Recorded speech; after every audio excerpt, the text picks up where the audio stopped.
Welcome everyone, here we are for the Illuminate session, education session for the Tap and Align Collective. And today we're going to be talking about anxiety. Well, releasing anxiety and creating more peace in the body. So because you all know that I do love to chat and I can listen to myself talk quite a lot, you know, I like to keep myself on track. So this is what we are going to be covering in this hour. Oh yes, always need a title page. All right, so who has got their candles? I hope you've all got a candle lit. Vital to have a candle. We're going to have a little bit of connection, some breathing. We're going to talk about what is anxiety and, think about what anxiety is for you, how it shows up.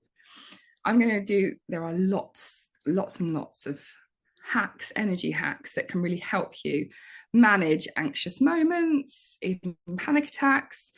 And my hope is that some of this stuff is, you will know. I know many of you, are really up on your energy work, but my hope is that by talking about it and showing some different types of energy hacks, not just tapping, that there might be some people in your life, maybe clients, but maybe friends, family, that you can just say, oh yeah, if you're feeling anxious, you could just try this, because people generally don't change their physiological state by being told to do something.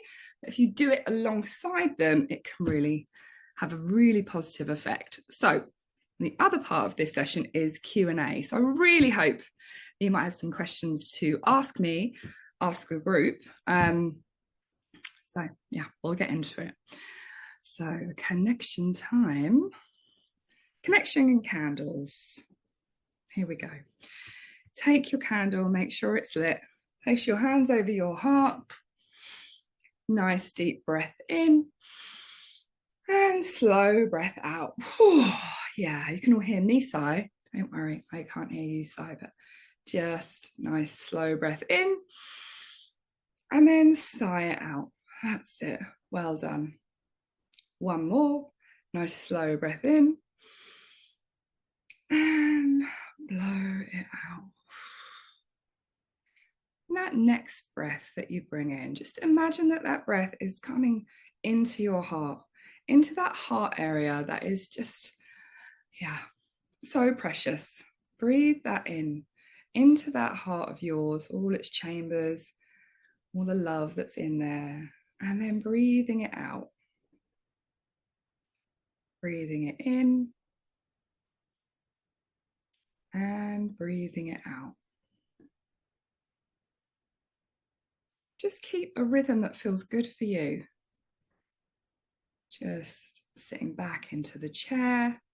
Notice if there's any areas of tension, just give yourself some gentle movement to settle in, all the while breathing into your heart.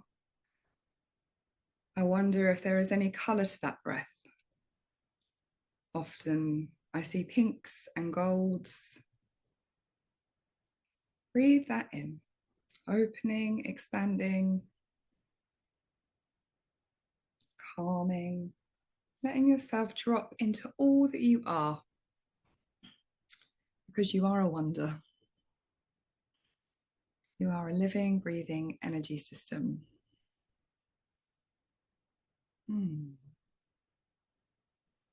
Giving thanks for yourself, for being here, for showing up for everyone here. Okay. Settling in and noticing that this state, this calm state, how that feels. Is it easy to get into? There's some stuff around that you're thinking, yeah, that's from today, this morning, last night, last week. I wonder if we can just put that aside for a moment. Just say, with love, I'll come back to you. Maybe I can let you go. As we all breathe into our hearts and out of our hearts. On that next breath out, Imagine that you're sending that pink and gold or any colour that worked for you out to everybody here. All of us together under the same sky, the same moon, same stars. At this time in space. To learn, to question, to be curious, to show up. Having a sense of gratitude for yourself. Telling yourself, well done. Breathing, connecting. And imagine you're sending that feeling to everyone else. Well done. Good job. Showing up. And then cross your hands, put them on your shoulders, and just give yourself that lovely hug, that havening hug, that just stroke down the arms. That's it. Just like, yeah, I've got you. You're good. We're here. That's it. I see Emmanuel is here. I'll always be grateful to you, Emmanuel, for sharing this. I think it was last year or the year before. It's been, yeah, a good way of calming anxiety as well. Right, so let's talk anxiety. So I wonder who here, and I'm going to keep everything really anonymous, but who here has had anxiety at some point in their lives? Like, might be a moment, might be a panic attack, it might be, you know, an anxious day, it might be an anxious month, it might have been an anxious year. I'm just going to have a look. Keep your hand up if it's been you. Yes, full house of anxiety. That's it. We're all here saying, yeah, I've had it. Because, you know, I've really been thinking about what anxiety is and what it means to me and how it feels to me. And, you know, I just want you to reflect on what it feels like for you, because these are the three kind of definitions. And I, you know me, typical Pisces, I want to look at it from every angle. So we've got all different schools of thought about what anxiety is. We've got a psychological definition that, you know, anxiety is this body's natural response to perceived threats or danger, you know, increased heart rate, rapid breathing, worry, fear. So it's this activation of the nervous system. Now, I know all of you here completely understand that because you are tappers and you understand, yeah, I'm having this flight or fight response, or fawn, or however it shows up for you. So, you know, yes, we have this scientific, psychological definition. Then we have this energetic kind of spiritual definition around, you know, it's this disruption of this inner harmony. You know, we're the Tap and Align collective. So it's like, you know, often I see it as anxiety is like, yeah, I'm aligned, I'm in this good place. And oh, I'm off, I'm out of alignment. I'm having a disruption of this inner harmony. You know, when I become out of myself, become disconnected. And I think the more often we sort of stay in this alignment, that when we come out of it is, well, it feels really hard, doesn't it? If we've been in this place, we've been in this kind of steady flow, and then we're out. So it's this, yeah, a spiritual disruption. And, you know, if you've got thoughts on this, please do put them in the chat box. I'm always interested to learn. You know, yes, we can go even deeper. Like, what is the calling of the soul? What is the soul signal to realign with deeper truths and the flow of life? So, yeah, that's another definition, which I've definitely had people talk to me about. And, you know, there's the some indigenous beliefs around that, like mental illness is when the soul is not aligned, when, you know, there's a huge disruption, a split. When we think about soul journeys and shamanism, etc., it's calling these parts of our souls back in together. And then we've got this integrated view. So we've got, you know, anxiety, this like multi-layered experience. So I don't think this is either or. This is, you know, combined, that we can have all of these things together. We don't have to choose what our definition of anxiety is. The most important thing is, how does it feel for us? So I like this idea of, this mind's attachment to control and the spirit's longing for peace. So there's energy imbalances, but there's also fight or flight.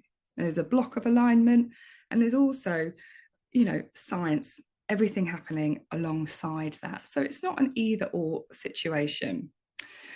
And I was thinking about it being a stacking emotion. So when we have grief or we have jealousy, they're very kind of quite solid emotions. But anxiety, for me, and what I've noticed in the lots of clients and people that I've worked with and mentored, is that it's this huge wave.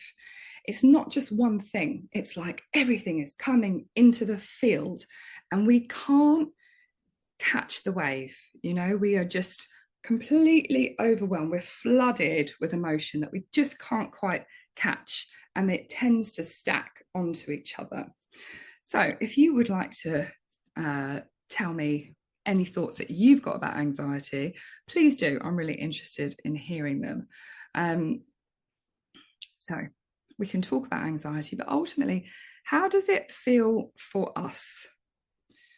So we've got a whole spectrum of anxiety. We've got, over here having panic attacks, and then over this side, it's just like, oh, I'm having some anxiety, some anxious moments about, an incident, something in the future, something in the past, something that's happened right now. So yeah, let me check in with you. How do you feel about anxiety? How much does it affect your life? Let's have a check-in. If you want to take a minute to write something down, please do.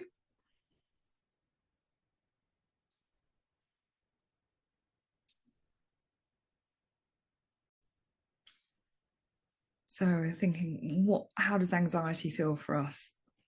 So at times it can be overwhelming enough to make me pull over the car while driving, but these days feeling much better. Good. Some other comments. Anxiety comes to me when I worry about the health of people that are important to me. Yeah, health, huge cause of anxiety. Also when I have to solve issues that I have no knowledge of how to solve, when things feel too big for me.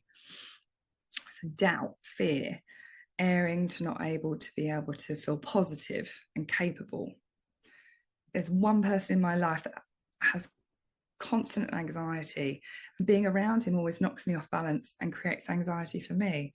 It's interesting, isn't it? Because there was some great experiments that Dr. David Hamilton did around happiness and this contagion of happiness and how we can spread that. And it's the same in the opposite way, isn't it? If we're around somebody who's really anxious, like sometimes you're like, especially I know, I'm a sensitive one. I'm pretty sure most of you are pretty sensitive too. And you can start picking up on it and thinking, oh, is this mine? Am I feeling all this? So yeah, that's a really good point. Thanks for raising that. Saps my energy, throws me off course, and it can feel like a normal way of being. Yeah, talking with Sally Ann about this in the Tapping to Thrive course around, we get into these comfort states of being, of like, this is my just regular state of being, I am just this, in this high anxiety, not me, but I'm saying people are in this high level anxiety. And when they come out of that, it's like they had no idea that you could feel differently. And actually that can cause, it can take a while for people to feel comfortable when there's no anxiety. It can take a while for them to trust themselves around, actually, I've come out of this high fight or flight, this anxious state, into something where I feel calm. And we have to be quite gentle with that, especially with clients, finding a way, like, it's like if they've always been over here on the bank of the river and we're getting them in the river into flow, but actually being on the bank might feel easier. All right, so saps my energy, can feel like a normal way of being. Yeah, for me it feels like an electrical imbalance, or should I say pollution, like that, an electrical imbalance. Pollution. I live with anxiety most days. I feel it's exhausting. It can rob me of enjoying the moment. Yeah, kids driving, traveling places, the most ridiculous worries of things that won't happen. So this kind of like future pacing, anxiety is worrying about the future. this overwhelm of I can't cope with these thoughts. I have to become immobilized, know how to rest. Yeah, and physically, this physical pain that can take over everything. So pain that can take over.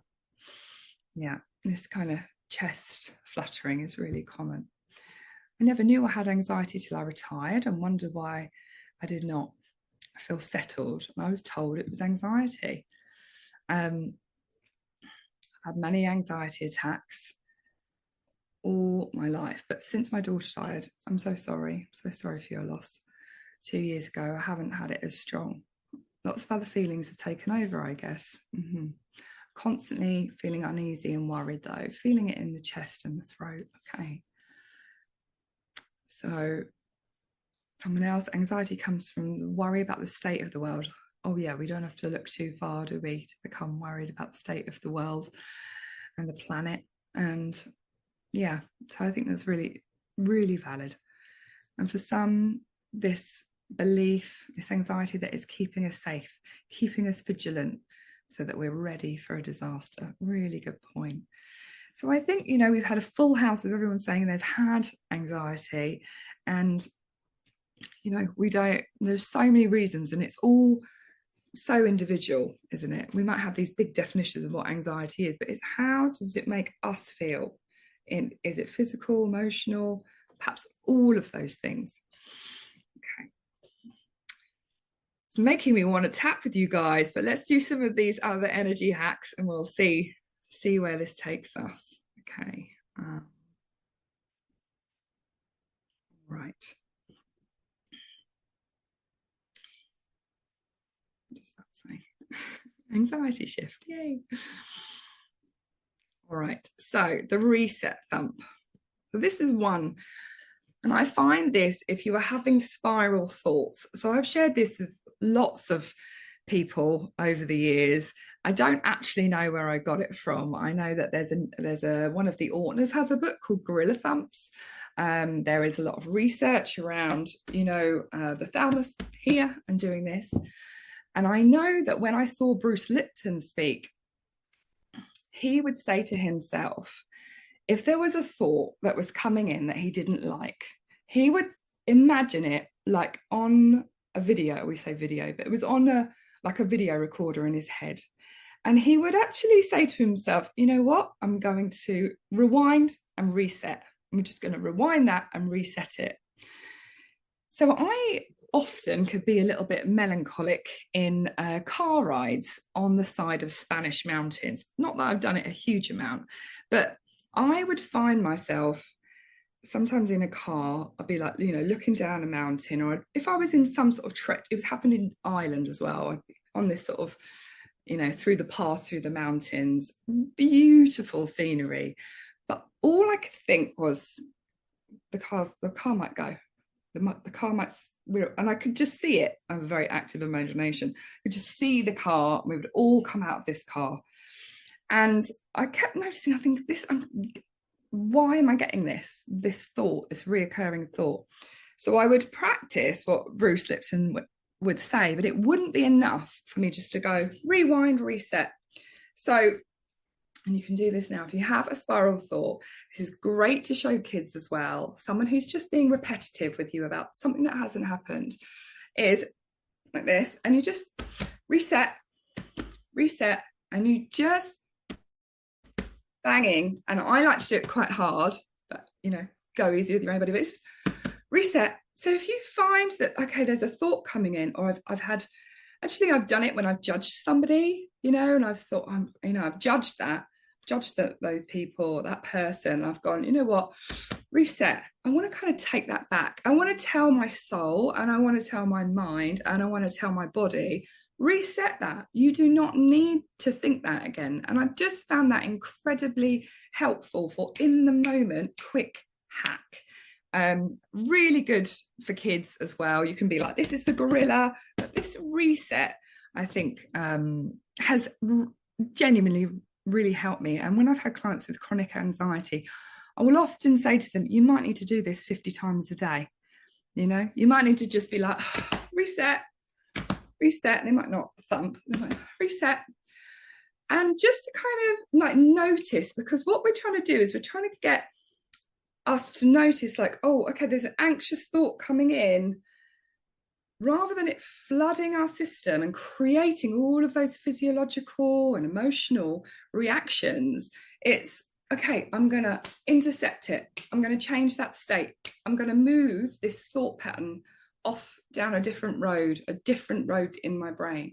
So that's one. You may know it, you may not, but just I encourage you this week, if there is a thought and a spiral thought, an anxious thought, a thought you just don't like, just reset and tell yourself you've got this. I found it incredibly helpful. Okay, so that is like a quick hack, a quick one that I've used. Okay, so this one is a little bit more of the mind. It's a little bit more just understanding that it's a wave. And this has been helpful to share with people who have had panic attacks, is this understanding of, showing them the science and the data, which I'm not going to get into it with you now, because I actually don't think you need it. But there is research, if you want to go and look, be my guest, where the actual physiological surge of a panic attack is about 90 seconds if you don't attach to it. So that, and it's this feeling of, okay, I can get through 90 seconds. I can get through 90 seconds. And knowing, you know what, this is 90 seconds. I can get through that. I don't need to attach to this feeling, and talking to people and letting people know, it's a feeling. Don't get attached to it. And you can obviously give them the tools then, like to ride that 90-second wave. But I think often to help people who are suffering, or yourselves, with like, a deep whoosh or deep flooding of anxiety, of to kind of go, it's 90 seconds. I can ride this. And if you can change the physiological state, you might not be able to in that 90 seconds, but to know, okay, I need to change this physiological state. Now, I'm interested to hear other people's opinions around this, of whether this would work for you or work for other people. But I have found it helpful to kind of share that knowledge of like, this is 90 seconds.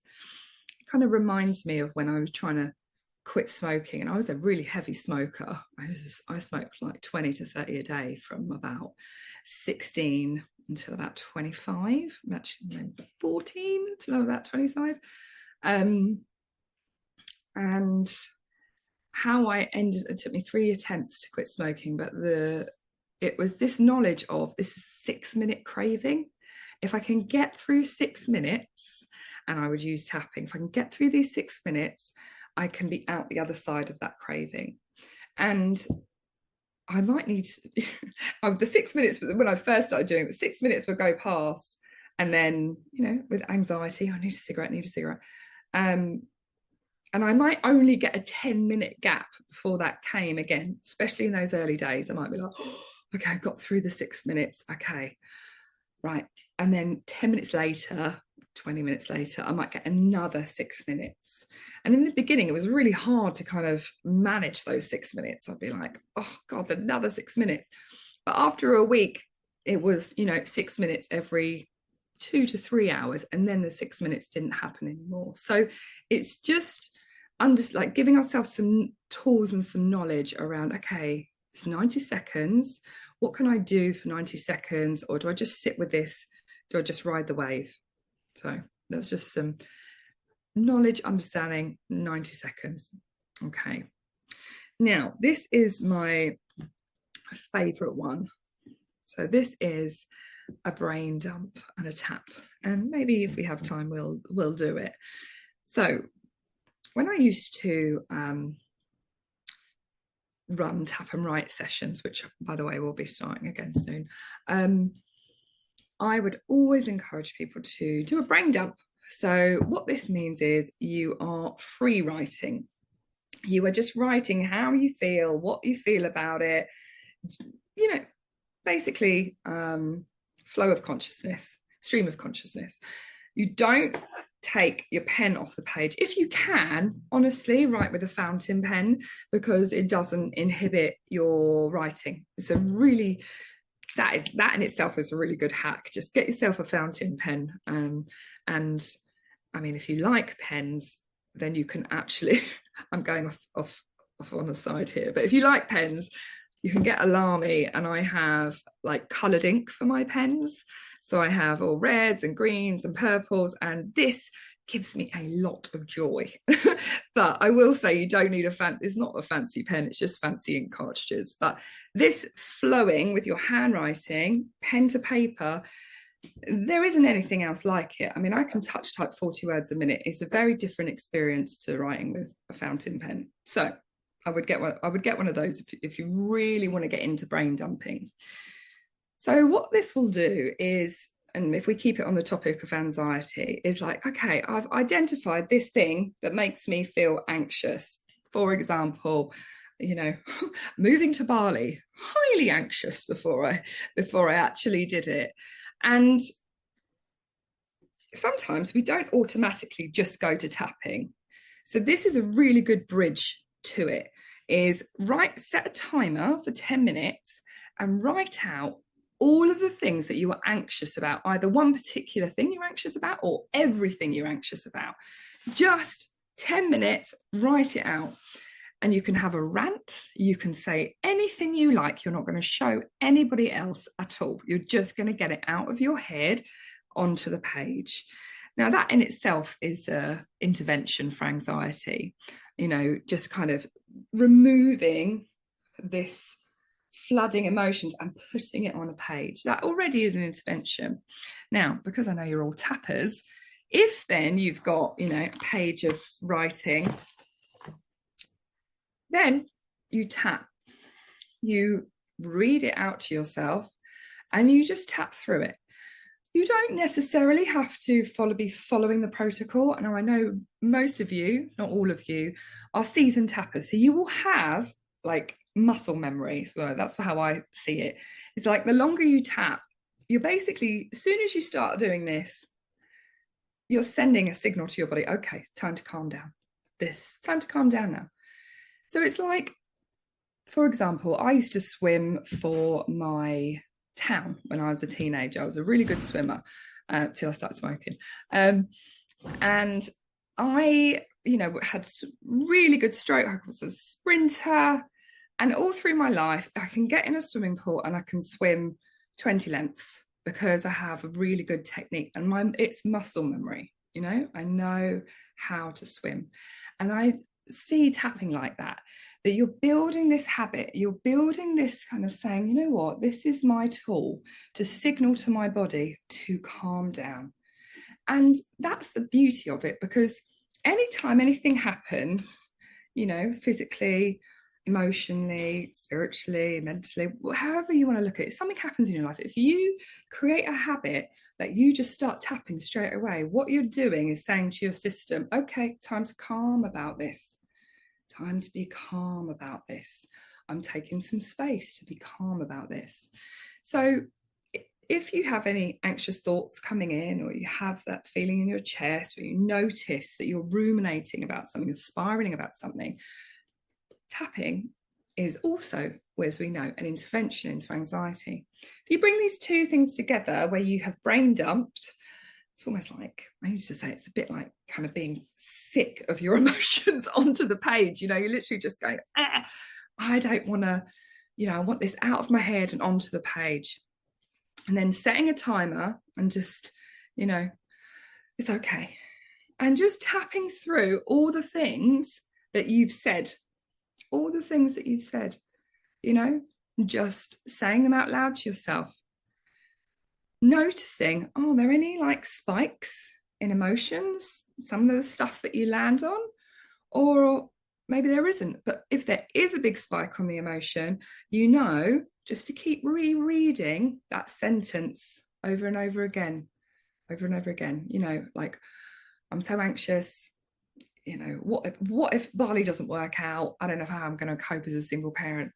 I don't know if I'm going to cope. I don't know if I'm going to cope. Breathing, tapping, and just saying that sentence over and over again until you bring the charge down on it.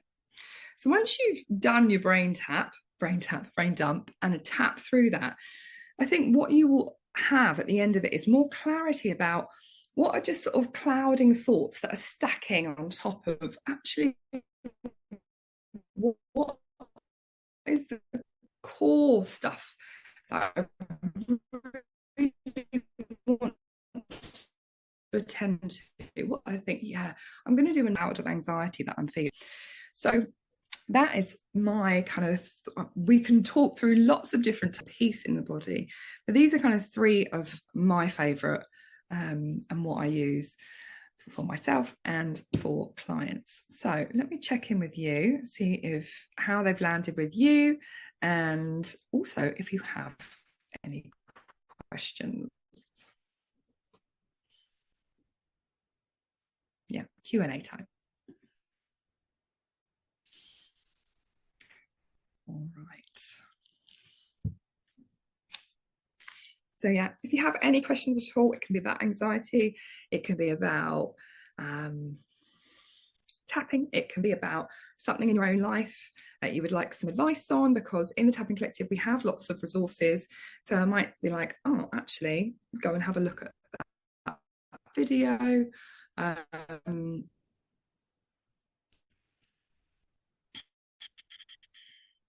Might be about business, stepping into practicing answering questions. So if you've got any questions, please ask me. What do you do during the 90s? How do you mean? What do I do during the 90s? 90 seconds. What do you do during the 90s? I was thinking, oh, the 1990s, you don't want to know about me in the 90s. Trust me, you don't want to know about me in the 1990s. I understand now. What do you do in the 90 seconds? Well, if you can't, sometimes with panic attacks, people can't really move very much. They're sort of quite frozen. So I think it is like a thought process of like, it's just 90 seconds, it's 90 seconds. That might be enough for someone. The other thing is I would be tapping on the fingers. 90 seconds, 90 seconds, 90 seconds, it's 90 seconds. Breathe, it's 90 seconds, it's 90 seconds. So I would just be keeping it really simple. If, you know, tapping is too much, sometimes actually it can be quite, like I tap quite hard and fast. If you're panicking, sometimes you might not want to be doing this, you know, you might actually need to just be like, it's just 90 seconds, it's just 90 seconds.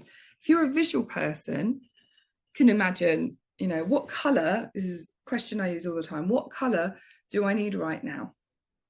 What color do I need right now? Often when it's anxiety, people will want blue because it's a calming color. So just breathing in the blue down through your crown, like a wave, like water, like clean, like cleansing. So just breathing down, flooding the system, imagining the blue, imagining it going through the body all the way down. And if you can't do it slowly because the panic is too high and your energy is like this, just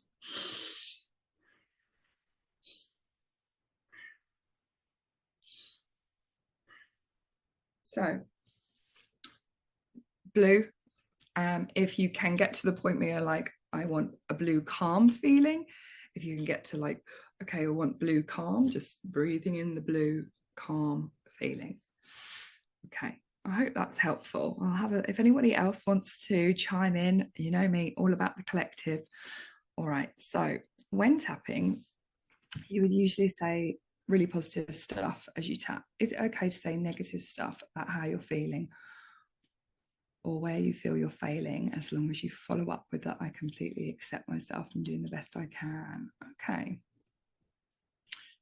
All right, so there's lots of different schools of thought about tapping, about positive tapping. You know, there is quite a bit out there now, which is just tapping in positive affirmations. I'm good, I'm happy, I'm safe. And that honestly isn't EFT. that isn't like pure EFT. That isn't the EFT that's going to get you the results, honestly. It's really good for symptom management in the moment. It's really good for group work. It's a really good intro for people into EFT. You actually, if you want to clear stuff, you've got to stay the negative stuff. You've got to start with the negative stuff. When Louise Hay first tried, well, probably not the first time she tried tapping, but she did a video with Nick Ortner from the Tapping Solution. And it's a really good video, actually. And she says, you know, you can't clean a house without getting in the dirty corners. And that's how I feel about EFT. We got to get in those dirty corners. We got to have a look there and see what is really going on with us. Doing affirmations and tapping through your energy points, yeah, you can move some energy, you'll feel a little bit better, but you're not going to get, I don't believe, long-lasting results from doing just positive tapping. So we really want you going for the negative, you know. Like sometimes when I run tapping circles, I'm like, especially I've been thinking a lot about writing recently and getting people tapping on their writing, getting them writing books. And, you know, people would be ready to write. And I'd say, right, we've got to find the voice that tells you you can't write. What is it saying to you? Saying you can't write this book. Everything you write is rubbish. What are they saying? And we're trying to find those voices. We're trying to find some of that yucky, negative stuff, because that's the stuff we want to transform. No point transforming the, oh, I'm so lovely, I'm so great. We want to transform the, you're a rubbish, seeing as I'm sticking with writing, you're a rubbish writer, you'll never get published, you can't spell, who do you think you are? That stuff, that's the stuff we want to get to. And then you will get a natural shift. If we start with the negative, you know, yucky stuff, harder stuff that isn't quite so presentable on social media for sure, we will get to a shift. You know, we'll get to a point where we're like, okay, has that changed? Has that moved? Am I still hearing that negative stuff? Where does that negative stuff go back to? And when we've moved through that negative stuff, it might just be through basic EFT. More than likely, I would say you'd want to find a memory. You'd want to use the EFT movie technique on that, or you would want to use matrix re-imprinting, which is hands down the best tapping technique out there. Obviously, I'm biased, but we've tried a lot of tapping and it's still my number one. So you would use matrix re-imprinting on the core issue of what that negative stuff is. Then from that place, you get such a shift. You get that, oh, I'm really stepping into understanding that I wasn't a bad girl, that I can spell, that teacher was wrong, and I've been kind to myself. And then once you get to like that positive, like, oh yeah, I can believe myself, sticking with the writing here. I do like my writing. I have got something to say. It is important. Then when you do move into the positive at that point of like, yeah, I'm really great at writing. Look at me go. There is so much more power in that. There is so much more power in getting to a positive once you have cleared the negative. Otherwise, you're just saying affirmations while tapping, which I'm not saying doesn't have a place. It works well in group work at the end of a group, you know, because you want to live people in a good place. You want, you know, and it's a really good bridge in, you know, people when people say, oh, you know, I don't like the tapping solution's really basic, or this, you know, those tapping videos, they're scripts. They have a place. I started with those. So many people, so many tappers I know start there, and it's a great way in. But if we really want to start clearing belief systems, and we really want to, you know, get aligned with our truths and our paths, we need to look at the dirty corners. Okay, there we go. I'll stop my rant now, but that is my that's my take on it around saying negative stuff. And if you're worried about saying negative stuff, hang on. If you're worried about saying negative things, because, you know, there's a lot of teachers out there saying like, don't think those thoughts, and, you know, just manifest by thinking good things all the time. And we want to look what's in our belief system. And if you're still worried about it, if I'm not enough to convince you, then please book in with a matrix re-imprinting practitioner and like be held in a space that you feel safe to say negative things. And if you still don't, just tap on, even though I don't want to say anything negative, I'm worried about that. It's okay. It's okay that I'm worried about that. I love myself anyway. I can take it at the pace I need to. Yeah, always take it at the pace you need to. So yeah, okay. All right, keep the questions coming. What do you do for people who aren't visual and don't see colour? Oh, yeah, when I first trained, I worked with this incredible lady who taught me so much about my questioning technique, because she couldn't visualize and she didn't see colour. I'm talking like 15 years ago now. And I remember we would really try lots of ways in, you know, and we created a space where it's like, it's okay, we're going to try some of this and it might work, and we're going to see together as a partnership how this is going to work for you. Because I think sometimes, and I've certainly done this, I think, oh, I want to get it right for a client, I want to help this person in front of me, and this is the technique I know. And when we step back and we're like, actually, what do they need? How can I find a way in? And often we sort of relax and we ask for guidance in any way that works for you, and you communicate that with the person that you're working with, that, you know, oh, it is actually usually quite a visual technique and we do use color, but we're going to find some different ways for you. Would you be up for trying different ways? Kind of create some more space around it. So some of the things, you could use picture tapping, so they can draw a picture. So there is a whole training on picture tapping technique, which it's really great technique, excellent for work with children as well, really, really excellent. So you could get them to draw pictures and then tap on what they've drawn. I think if you quite often, one of the things I'll say is, you know, whether you see it, whether you hear it, maybe you taste it, maybe you just have a sense of it, and just letting people know, like, however it comes for you is okay, however it comes for you.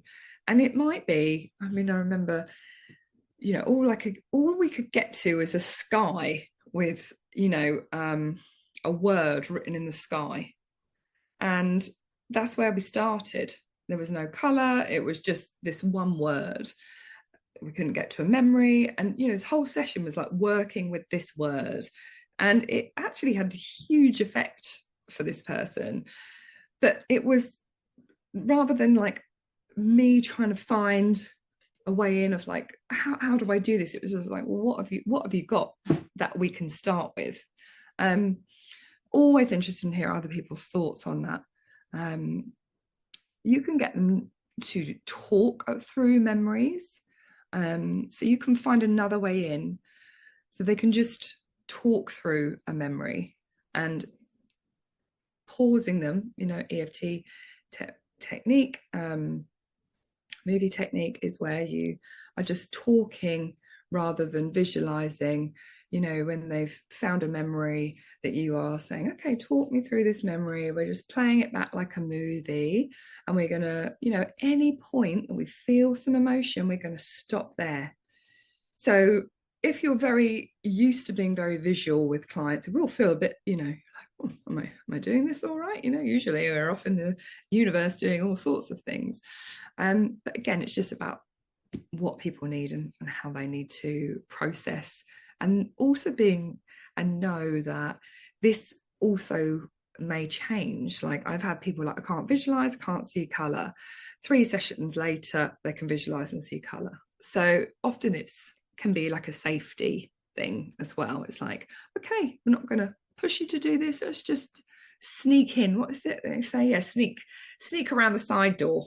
You know, find a different way in. Okay.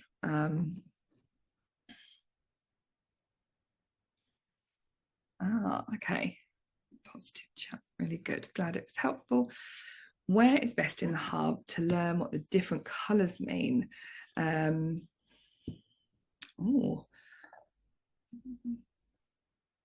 I think if there is somewhere in the hub. I'm not sure. We do have somewhere in the hub where what the different colours mean. Maybe this is something we need to create. I don't think there is a full video about what do the different colours mean, because often they are often they're quite obvious, you know, like red for anger, blue for sadness, yellow for fear. Those are the kind of the black for kind of quite heavy, toxic, often indicative of abuse of some sort. But I don't think that there's a hard and fast rule, certainly one that I don't follow. But maybe someone else has got some different thoughts about that. So do chime in if you do. And it is often like, what do those colours mean to the person that is saying the colour? So we can, you know, I remember thinking, oh, I'm sure that they're like, intuitively, I really pick up people's emotions. And I'm like, oh yeah, they're definitely, you know, there's definitely some anger there, and they're like, no, it's this and it's this color, and you're like, okay, you know, it's up to them what they're feeling, how they're feeling it. Oh, look at that. We have got an image that's been put up, so I will post that in the collective around the meaning of colors. Look at that, Fiona, you're amazing. Okay, let me share this. I think that's it. Can you see that? I hope so. Give us a thumbs up if you can see it. I will read it to you. Yes, thanks. So it says, we know that color is the language of the nervous system. Whilst there are a number of resources to connect colours and their emotional meaning, over the years, I've come to my own conclusions and confirmations based on what the colours the client is experiencing during the matrix re-imprinting process and the beliefs and type of healing that has occurred. Yeah. So just check. Fiona, is this yours? I just want to make sure that we are attributing it to the right person. Caroline Dawson. Oh, lovely, Caroline. So if you're interested in Matrix Past Life Reimprinting, we have that course as well. So yeah, Caroline is really great with colour. Thank you for sharing. Here is a compiled list of colours, both with their positive and negative meaning where known. Note, when people state the negative colour for the echo, I do not say anything to the client, but I let them tell me the associated emotion. However, during the re-imprinting process, after asking the clients the positive colour associated with the new memory, then I will let them know what colour the colour usually represents, as it validates the healing that has occurred for the echo in the memory. Clients are often surprised at the connection. If that doesn't mean anything to you, if you're not well versed in matrix re-imprinting, don't worry. But for example, yellow, negative, helpless, cowardice, bile. I would say, yeah, fear. Positive meaning, healing of separation from self or others. Blue, freeze is the negative. Positive, peace and calm. Red, anger. Positive meaning, empowerment. Green, envy, jealousy, bile, negative. Positive meaning, nurturing. Often see that as like connection with oneness as well. Often see that with green. Black, negative meaning, fear. Positive meaning, putting light where there is dark. Grey, freeze response. Yeah, like frozen. Often really get this grey feeling when you're feeling frozen. Positive meaning, balance. White light, not really a negative meaning. Positive meaning, spectrum colours, rainbow, togetherness, oneness. Purple is the same as freeze and anger, or peace and calm and empowerment. So thank you for sharing that. Oh yeah, and one of us has said, if you ever do the picture tapping training, you'll learn a lot about colour there. Some people really love the language of colour. Thank you. Someone said that Inna Singal has the secret language of colour cards. Yeah, and colours do mean lots of different things to lots of different people. So Thank you. Emmanuel says, I like the way you do it, Kate, asking people what colour they need, because the meaning of colours is not the same in all traditions. For example, in the Chinese meridian system, green is anger, red is joy. If we look at the chakra system, that also has different meanings. So, you know, I always bring it back to like, what does it mean for you? What does it mean for you? Because there's nothing really to do with me or a practitioner or a therapist. It's to do with the person who's doing the work, what it means for you. All right. Okay. Any more questions at all? And, you know, you can always put them privately to me as well. We've got about 5 minutes left. So if there's anything you would like to know, please do ask.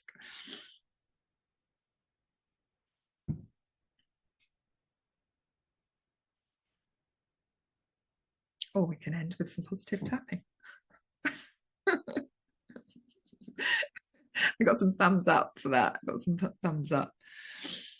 Okay. All right. I'll give it another minute.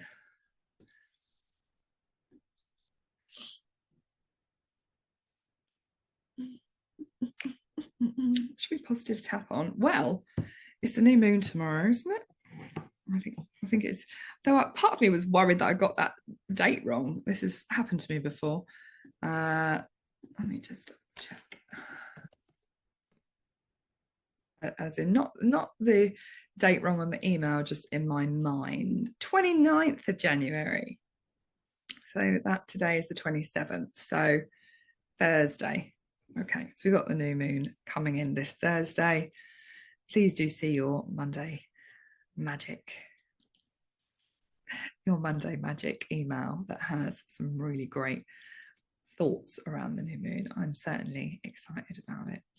So yes, Emmanuel says the havening techniques are powerful to work with anxiety too, including using diversion. Yeah, I'm not a well schooled in havening. I'm a bit of like, oh yeah, that really works. And I think we pick the things that work for us, the hacks that we need in the time. So do remember, you have the thump, reset. You have ride the wave. So remembering that it's 90 seconds. And if you can change your physiology in that 90 seconds, great. But if you can't, just knowing, okay, I'm just going to ride this wave. And then you've got the brain dump. So getting it all out of here onto the page and then tapping through all the things that you have written. Okay, all right. We've got 3 minutes. So if you want to join me, if you want to go, that's fine too. If you want to join me, I am going to do a positive tap on, I'm going to do it on, tell me what you,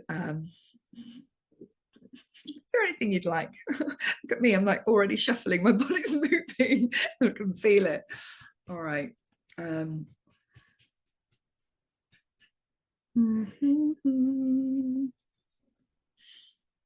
It being the end of January, maybe.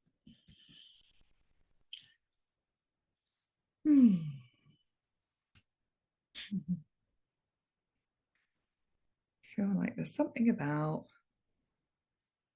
being calm. Okay, yeah, but let's stay with the anxiety and peace. So this is how positive tapping would work.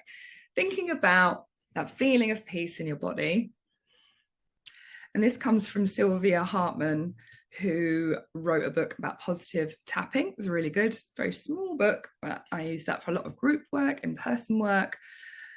So you're thinking about this feeling of calm, like, even though I don't always feel calm, that's okay. I remember that I'm human. Even though I don't always feel peaceful, I love and accept myself anyway. And I know that these emotions are there to be ridden like a wave. I choose to remember that I can reach for calm feelings. I can use my reset thump. I can remember it's 90 seconds. I can write, I can brain dump and tap.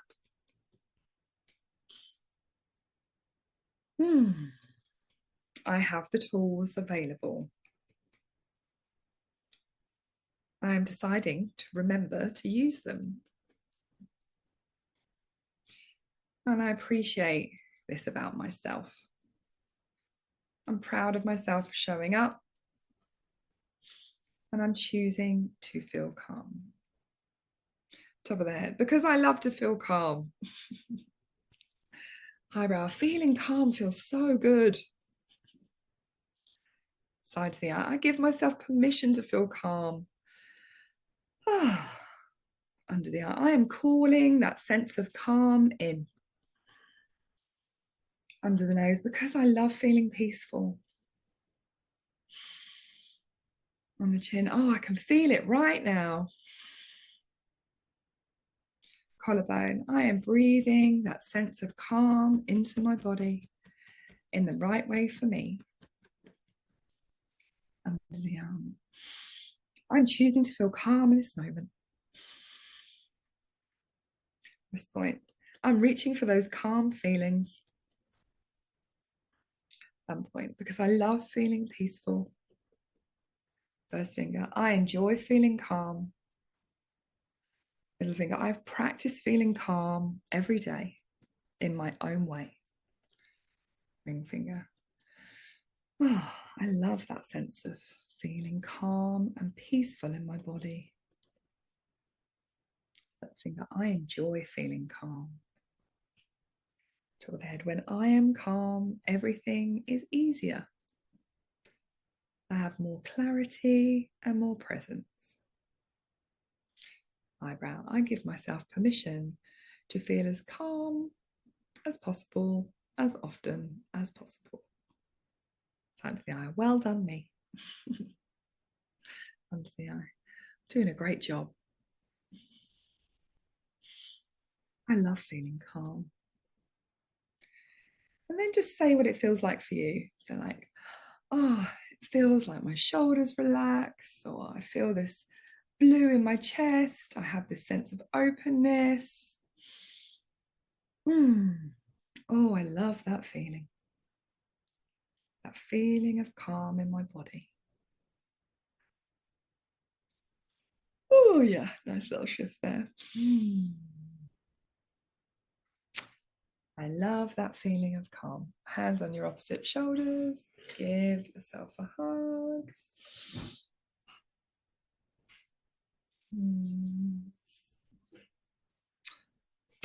Tell yourself well done.